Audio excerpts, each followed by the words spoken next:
saudara-saudari yang dikasihi Tuhan, kembali kita bertemu dengan sukacita.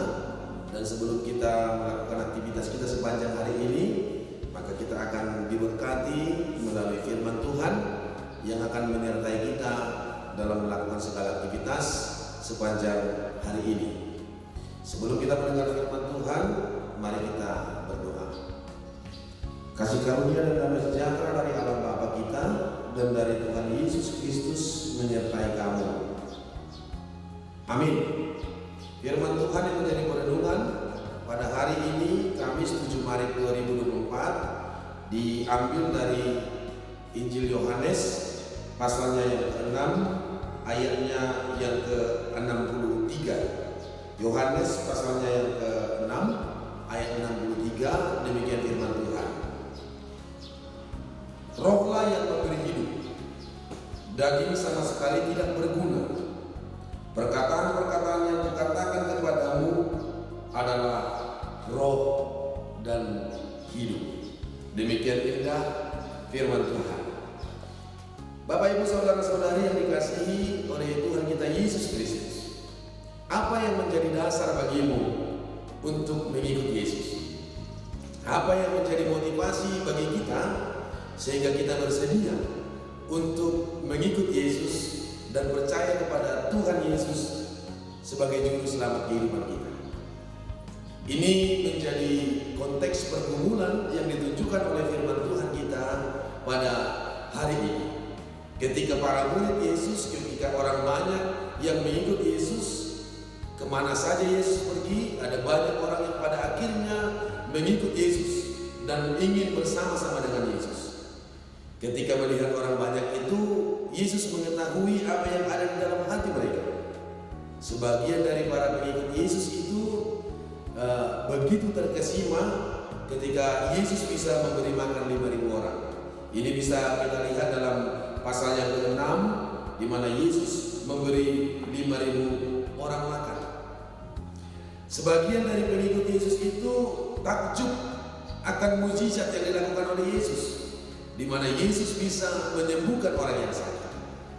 Motivasi-motivasi yang seperti inilah yang akhirnya membuat orang berbondong-bondong untuk mengikut Yesus kemana saja Yesus pergi.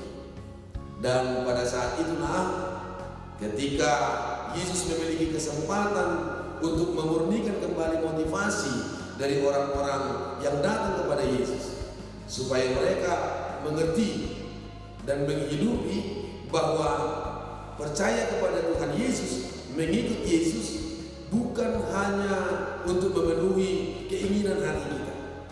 Mengikut Yesus bukan hanya supaya apa yang kita inginkan tercapai.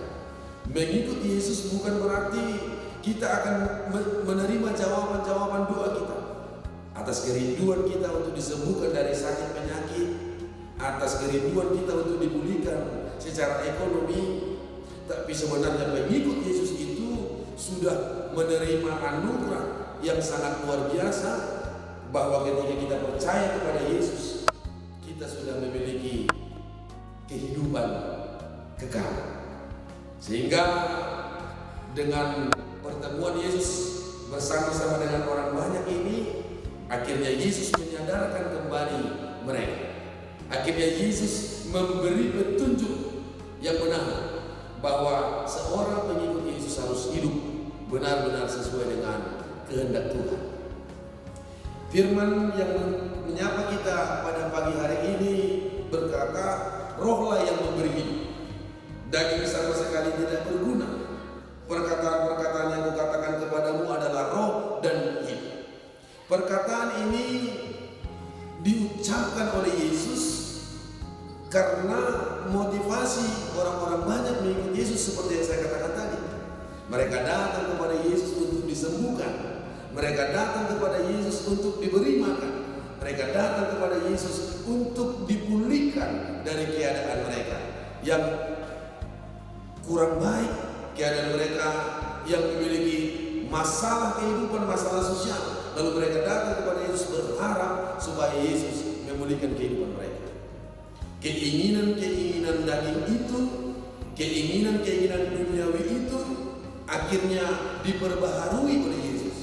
bahwa sebenarnya apa yang kita nikmati dalam hidup ini, apa yang kita rasakan saat ini, apa yang kita boleh membuat kita bersuka cita hari ini, baik itu keluarga yang baik, jabatan yang tinggi, harta yang berlimpah, sukacita dalam kehidupan kita sehari-hari, itu akan berakhir seiring dengan berakhirnya waktu. Itu akan berakhir seiring dengan berjalannya waktu. Bahwa segalanya itu tidak bisa menjadi pegangan hidup bagi kita. Maka Yesus mengatakan supaya setiap orang yang mengikut Tuhan Yesus tidak menyandarkan hidupnya kepada apa yang bisa diperoleh, kepada prestisi atau prestasi-prestasi duniawi saja. Maka setiap orang percaya, dan kita, saya, Bapak Ibu sekalian yang boleh mendengar firman Tuhan ini, ketika firman ini boleh kita dengar hari ini, maka biarlah sepanjang hari-hari kita, sepanjang hidup kita, dan segala aktivitas kita, hidup kita benar-benar berada dalam tuntunan Roh Tuhan, supaya Roh Kudus Tuhan, Roh Tuhan Allah yang akan menuntun kita mengambil keputusan sepanjang hari ini. Apakah yang kita lakukan ini benar di hadapan Tuhan? Apakah yang kita lakukan sepanjang hari ini boleh di hadapan Tuhan? Apakah segala aktivitas kita itu menjadi persembahan bagi Tuhan? Karena tidak ada gunanya kita memperoleh apapun juga di dalam hidup ini, namun kita tidak memperoleh kehidupan yang dianugerahkan oleh Tuhan.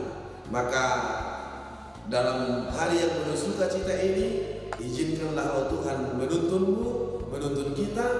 Biarlah orientasi kehidupan kita bukan hanya kepada apa yang bisa kita peroleh dalam hal-hal jasmani saja, tapi biarlah semua yang kita lakukan sepanjang hari ini benar-benar di dalam dasar tuntunan firman Tuhan. Selamat bekerja, selamat melayani, selamat beraktivitas dalam tuntunan firman yang begitu indah. Tuhan memberkati kita. Amin.